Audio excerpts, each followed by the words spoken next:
بسم اللہ الرحمن الرحیم۔ السلام علیکم ورحمۃ اللہ وبرکاتہ۔ دنیا میں پریشانیاں زیادہ کیوں ہیں؟ دنیا ایسی چیز ہے کہ جب یہ آتی ہے تو سینکڑوں پریشانیوں کو اپنے ساتھ لاتی ہے، اور جب یہ جاتی ہے تو حسرت اور افسوس چھوڑ جاتی ہے۔ نہ اس کا آنا پریشانی سے خالی ہے، نہ اس کا جانا پریشانی سے خالی ہے۔ شروع سے اخیر تک بس پریشانی ہی پریشانی ہے۔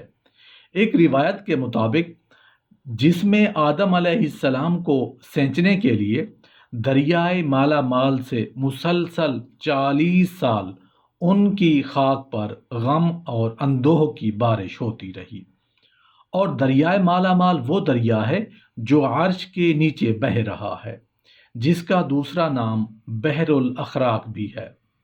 اور جب یہ مدت پوری ہوئی تو صرف 40 دن اس خاک کو گارا بنانے کے لیے مسرت اور شادمانی کی بارش ہوئی۔ اور یہ امر واقعہ ہے کہ انسان اگر 100 مرتبہ پریشانیوں کا شکار رہے تو ایک مرتبہ وہ مسرت اور شادمانی سے بھی ہمکنار ضرور ہوتا ہے۔ انسان کو پریشانیوں کی زیادتی اور سکون و اطمینان کی کمی کا سبب یہی ہے کہ غم اور اندوہ کی بارش زیادہ ہوئی، اور سکون اور اطمینان اور مسرت اور شادمانی کی بارش نسبتاً کم ہوئی۔ قرآن کریم کا دعویٰ ہے کہ اہل ایمان کے لیے سکون اور اطمینان اللہ تعالیٰ کے ذکر کے علاوہ کہیں نہیں ہے۔ وہ دنیا میں سکون کی تلاش میں جو کچھ مرضی کر لیں، ذکر اللہ کے بغیر سکون نہیں پا سکتے۔ یہی وجہ ہے کہ دنیا میں سکون و اطمینان صرف اہل اللہ کو حاصل ہے۔ اللہ تعالیٰ کا قرآن کریم میں ارشاد ہے، الا بذکر اللہ تطمئن القلوب، اللہ کے ذکر ہی سے دل اطمینان پاتے ہیں۔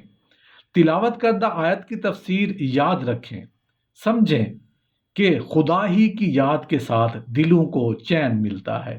فقط ایک چیز ہے جس سے دلوں کو سکون ملتا ہے۔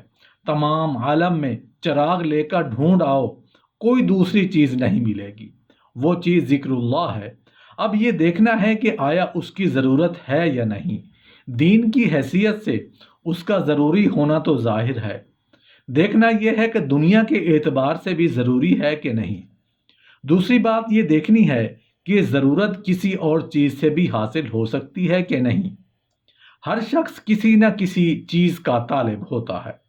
ایک شخص اولاد کا طالب ہے، وہ چاہتا ہے کہ کسی طرح میں صاحب اولاد ہو جاؤں۔ دوسرا کسی بڑے عہدے کا طالب ہوتا ہے، وہ اس دھن میں ہے کہ کسی صورت میں کوئی بڑا عہدہ لائک ڈپٹی کلیکٹر ہو جاؤں یا جج بن جاؤں۔ تیسرا ترقی کا طالب ہے، وہ اس فکر میں ہے کہ کوئی ایسی تدبیر ہو کہ 2-4 گاؤں ہاتھ آ جائیں اور رئیس اعظم ہو جاؤں۔ ایک شخص یہ چاہتا ہے کہ میرے پاس مکان بڑا عالیشان ہو جائے۔ ایک شخص ہے کہ وہ رات دن اسی کوشش میں ہے کہ میری حکام میں وقت ہو جائے، آنریری مجسٹریٹ ہو جاؤں، درباروں میں کرسی ملنے لگے۔ ہر شخص بس چین کا طالب ہے۔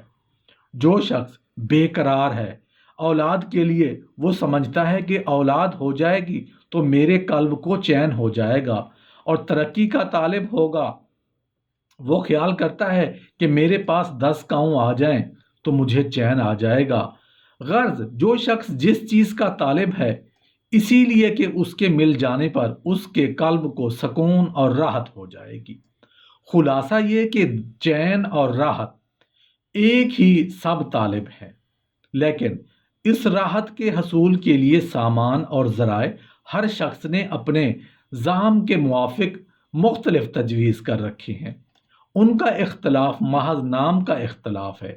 ایک شخص ہے کہ اس کا عہدہ بھی بڑا ہے، گاؤں بھی ہے، نوکر چاکر بھی ہیں، چشم خدام بھی ہیں، حکومت بھی، گھر سارا راحت اور عیش کا جمع ہے۔ اول تو بہت کم ایسے ہوتے ہیں، لیکن خیر آخر کوئی ایسا ہو بھی تو اس کو پیش نظر رکھ کر اس کی حالت دیکھیے اور تفتیش کیجیے کہ آیا اسے چین میسر ہے یا نہیں۔ میں سچ کہتا ہوں کہ چین پھر بھی اسے نصیب نہیں ہو سکتا۔ کوئی نہ کوئی پریشانی وہاں بھی ضرور پائے گا، اپنی عمر میں کوئی دنیا دار آرام میں نہیں۔ ایک شخص ہے کہ اس کی اولاد نہیں ہوتی، مدتوں اس غم میں رہا کہ اولاد نہیں ہوتی۔ خیر اولاد بھی ہو گئی تو پھر اولاد کے اولاد نہیں ہوتی۔ اب اس غم میں ہے کہ غرض کسی وقت فکر سے خالی نہیں۔ خلاصہ یہ کہ جتنا سامان بڑھتا جاتا ہے اتنی ہی پریشانی بڑھتی چلی جاتی ہے۔